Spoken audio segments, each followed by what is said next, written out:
um, Iryna Starovoyt, uh, translated by Grace Mahoney.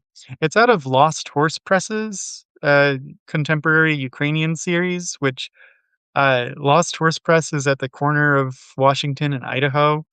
Um, and they've just been quietly publishing like a 40 some odd book of living Ukrainian poets, um, which I just think is so genuinely impressive. And I hope to God that they get enough funding and celebration to continue this forever because it's so necessary. But yeah, it's just everything that I read coming out of Ukraine is tremendous. Uh, and yeah, I wanted to read one of these. Another really cool woman poet, and just writing about, being a woman in different times, especially in war or when trying to be, a literary figure and the kind of weights of, implicit misogyny trying to keep one down. Also, no titles to her poems, so just kind of hopping into them.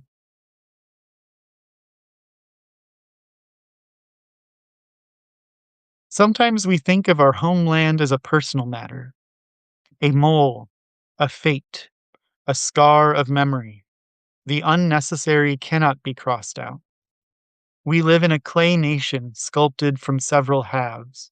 When life was blown into the clay, we broke the jars with our neighbors. The left hand erases all that the right draws. The whole seems less than the sum of the efforts. We wake to lulls in the media with the sense that we who remember are last. The tomb of the unknown soldier could be a family vault, half without gravestones and some without coffins. The war of all against all continues. See comments on the web. Our friends depart, the best, the closest, and we orphans don't know what to do with their blogs and Facebook pages. The history of every homeland starts from a book of faces, of family photos with several unknowns, some characters scratched out. About others, there is no one to ask. Maybe this is why we return to stay, for a personal matter, because Bodanchik is just like Bodan.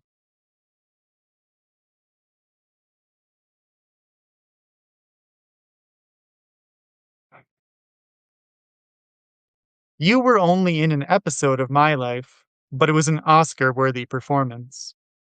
You taught me to brush the walls by sight, through which you could see and choose the steps by which you could better yourself. Now, everywhere, elevators replace stairs, but even Mies van der Rohe had these night sweats, the kind Hitchcock would be jealous of.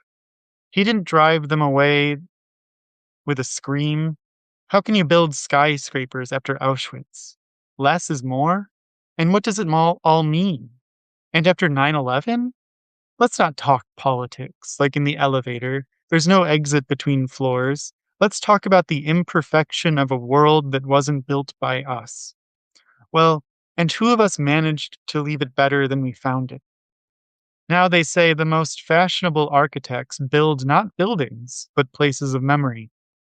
I rest my case. Thanks to I don't know whom, the blueprint doesn't always become a building. The forecast doesn't always become the weather. Something that I've noticed in reading enough Ukrainian poetry and translation in particular is culturally, it's so, um, I guess, common in their writings to invoke things that like are so seemingly implicitly anti-poetic, like Facebook pages in the verse or, talking about the news and the weather forecast. But uh, I love the shiningness of the everyday in these poems